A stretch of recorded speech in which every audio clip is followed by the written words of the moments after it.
మా ఇంటికి పాము వస్తుందని వీడియోస్లో చెప్పాను కదండి. ఆ పాము కోసం అయితే మా వారు మంత్రం పెట్టించుకొచ్చేవారు. కనీసం 2, 3 సార్లన్నా పెట్టించుకొచ్చామండి మంత్రము. అలా మంత్రం పెట్టినప్పుడు వాళ్ళు ఆవాలు గానీ, సోళ్ళతో గానీ పెడతారనమాట. అవి ఇంటి చుట్టూరు జల్లమంటారు. మేము ఇంటి చుట్టూరు జల్లినప్పుడు ఎదరైతే పక్షులు అవి తినేసినాయి వచ్చేసి. ఇక ఈ పక్కనైతే రాలేదనమాట పక్షులు. దానివల్ల మొక్కలనేవి వచ్చేసినాయండి. ఈ సోళ్ళ మొక్క అయితే అచ్చం పాములాగానే ఉంది. తలకాయ చూస్తుంటే భయంకరంగా ఉంది.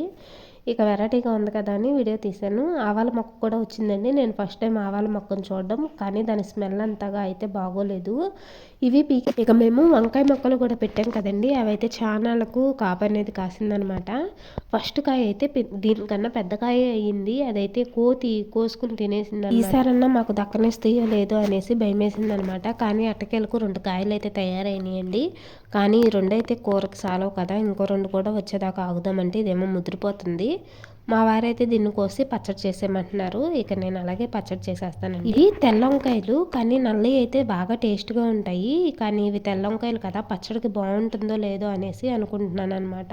వీడియోస్ చూడడమే కానీ లైక్ చేయడం, సబ్స్క్రైబ్ చేయడం ఏమీ లేదా అండి?